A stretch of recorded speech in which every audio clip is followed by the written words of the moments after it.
Good morning, UN delegates. This is Webster Schrader, Model UN News. I'm Mrs. Tyne. Today we will be looking into the ongoing crisis in Yemen. For 3 years now, the Arab world's poorest country has been racked by a bloody war between the Houthi rebels and supporters of Yemen's internationally recognized government. When the Houthis captured Yemen's capital Sana'a in September of 2014, a coalition of Arab states led by Saudi Arabia launched a military campaign in 2015 to defeat the Houthis and restore Yemen's government. While denying any active involvement, it is widely acknowledged that Iran is supplying the rebels with drones, missiles, and IEDs, or improvised explosive devices. The official death toll stands around 10,000 people killed in the conflict. However, an independent study has argued the number stands much higher at 56,000, including civilians and combatants. In addition, famine is sweeping the country with an estimate of 50,000 children dying in 2017 alone. We will begin our in-depth coverage on what the UN committees will be doing for this crisis. First, we look at the Human Rights Council. Now over to Mr. Eckler. Thank you, Ms. Tyne. Since the fighting began here in Yemen in 2015, UN human rights experts believe that war crimes may have been committed by all parties. Just last August, the United Nations Human Rights Council released a report alleging Yemeni government forces and the Saudi coalition backing them, along with the rebel Houthi movement, have both made little effort to minimize civilian casualties. They both could be held accountable for human rights violations. Some of those violations include attacks on residential areas, torture, detaining citizens without cause, and the recruitment of child soldiers. According to the UN report, coalition airstrikes led by the Yemeni government and backed by Saudi Arabia have caused most civilian casualties as they have mistakenly hit funerals, markets, medical buildings, and other public spaces. The report also expressed concern at the situation in the southern city of Taiz, where the Houthis have been attacking the government-held area for 3 years. The report says civilians, including women and children, have been hit by shelling and snipers from the Houthis and other parties while in their homes fetching water at local wells or on the way to purchase food or seek medical attention. The UN Human Rights Committee must now draft a resolution to this crisis after examining the facts. Several experts say they could be identified for blame from individuals who may be held responsible for war crimes, and they could also urge the international community to refrain from providing arms that could be used in conflict. It is believed that Saudi Arabia is backing the coalition while Iran is smuggling weapons to the Houthis. Despite the severity of the situation, we continue to witness the total disregard for the suffering of people of Yemen. I'm Mr. Eckler, reporting live from Yemen with UN News. Second, we look at Disarmament Committee. Now over to Mr. Peck. The violence in Yemen, which began 3 years ago, has negatively impacted the citizens of Yemen. The ongoing violence has resulted in extreme difficulties and challenges in Yemen, such as much-needed resources reaching areas affected by violence. According to senior researchers at the Human Rights Watch, one specific action that is contributing to the ongoing situation is the use of cluster munition attacks in Yemen. A cluster munition is a form of air-dropped or ground-launched explosive weapon that releases or ejects smaller submunitions.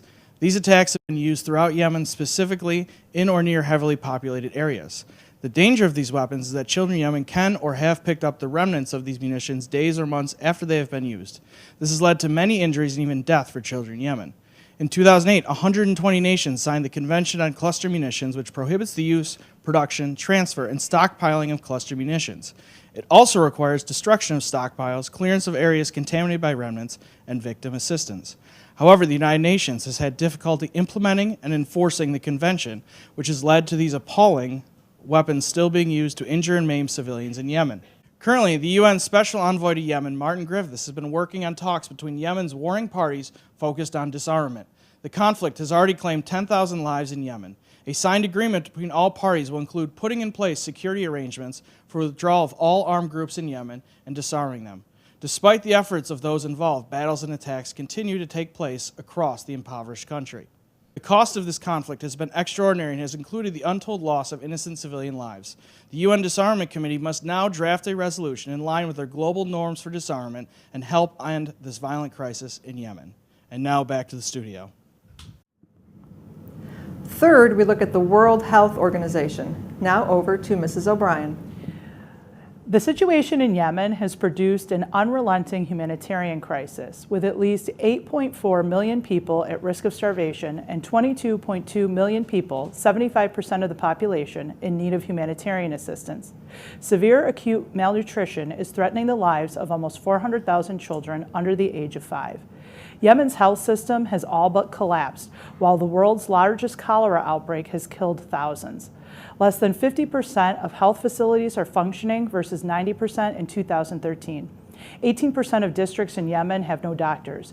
56% of the population, 16 million people, do not have regular access to basic health care. We're here today with Mr. Alquist, spokesperson for the charity group Doctors Without Borders. How is the situation in Yemen continuing to impact the health system? After years of war, thousands of people are dying from easily treatable diseases. Meanwhile, the entire health system is collapsing around them. Drugs are disappearing from the market or skyrocketing in prices. Mental health care is virtually non-existent. Vital hospital equipment is stuck at ports, and medical convoys, ambulances, and entire hospitals have been destroyed in the fighting. From August through October this year, Doctors Without Borders has been the target of bombings and airstrikes. How has this impacted the work your group does? Due to the severity of these attacks and the clear lack of safety for our teams working here, Doctors Without Borders has been forced to withdraw our staff from many areas of Yemen. We've suspended medical programs in these areas until further notice, leaving thousands of Yemenis without humanitarian and medical assistance. For the people of Yemen, it is another blow to an already disintegrating system. Reports continue to be received about limited health services due to a lack of staff, and now there are also concerns about interrupted electricity service due to the fighting, which constitutes a major challenge to hospitals. What other challenges are faced by those trying to provide medical services to the area? The conflict is impacting our ability to respond to the needs of hospitals and health facilities. It's also affecting the delivery of medical supplies, including medical kits for patients requiring surgical or trauma care.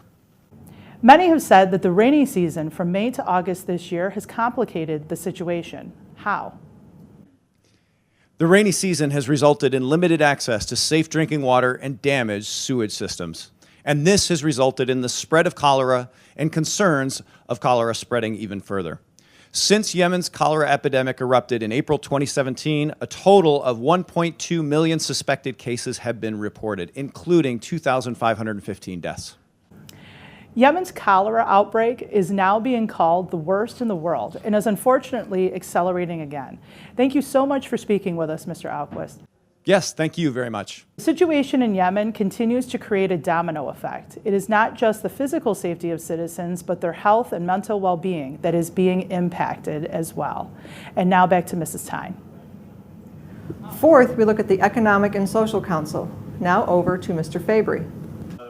Hello, I am on location in Yemen's financial district. After more than 3 years of escalating conflict, Yemen continues to face an unprecedented economic crisis. It is the Middle East's poorest economy and continues to struggle despite economic aid packages. The International Monetary Fund has noted urgent needs for food supply and public sector salary assistance. The UN is attempting to raise $3 billion in funds for their economy, but has yet to reach that goal. In reality, Yemen may need much more than this target. The escalation of violence in Yemen has halted exports and negatively affected the issue, with most businesses having to make substantial layoffs. Yemen will require significant international assistance during and after the conflict to stabilize its economy. Long-term challenges include high unemployment, declining water resources, and severe food scarcity. With a GDP per capita of just $2,500 per year, Yemeni people are struggling to survive. Without substantial contributions and an end to the conflict, the economic situation here in Yemen will unfortunately continue to deteriorate. Thank you, and now back to the studio. Fifth, we look at the UN Women. Now over to Mr. Stoll. Hello, I'm Luke Stoll, reporter for the BBC, and I'm here in Yemen joined by two of our experts who have seen firsthand the effects of this crisis on women and who are here to give us the details of the effects on Yemeni women and girls. Here with Emma Smith and Samantha Dimitrescu, with the ongoing war occurring in Yemen, women and girls must fight for survival during this trying time. What are some of the challenges they have faced when confronted with these violent conflicts?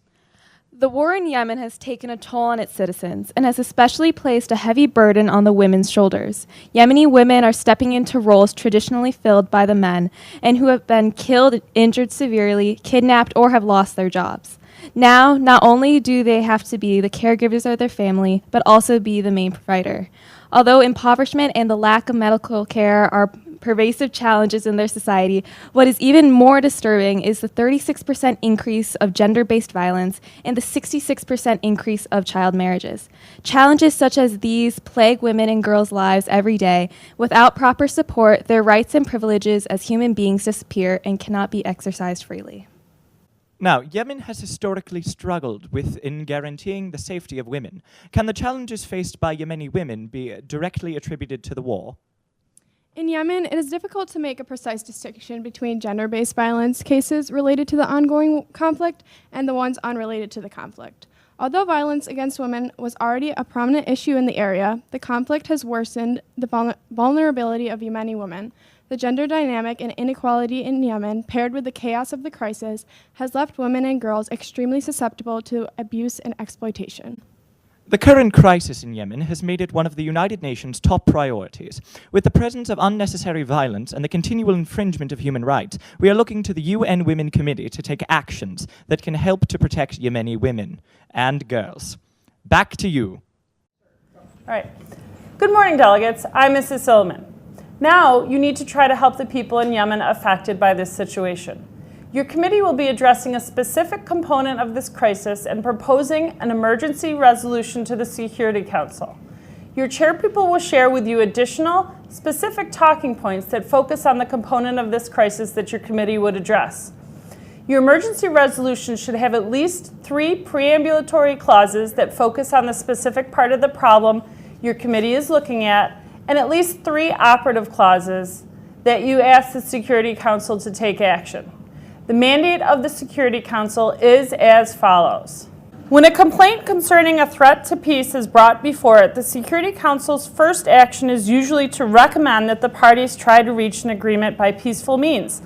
The Council may set forth principles for such an agreement, undertake investigation and mediation, dispatch humanitarian missions, appoint special diplomats to the situation. When a dispute leads to hostilities, the Security Council's primary concern is to bring them to an end as soon as possible. In that case, the Council may issue ceasefire directives that can help prevent an escalation of the conflict, dispatch military observers or a peacekeeping force to help reduce tensions, separate opposing forces, and to formulate plans for the establishment of a system to regulate armaments, and establish a calm in which peaceful settlements may be sought. Beyond this, the Security Council may opt for enforcement measures including economic sanctions, arms embargoes, financial penalties and restrictions, and travel bans, severance of diplomatic relations, or a blockade. A chief concern is to focus actions on those responsible for the policies or practices condemned by the international community while minimizing the impact of the measures taken on other parts of the population and economy. Now, delegates, it is your turn to try to propose solutions to this current crisis in Yemen in order to help all affected. Good luck.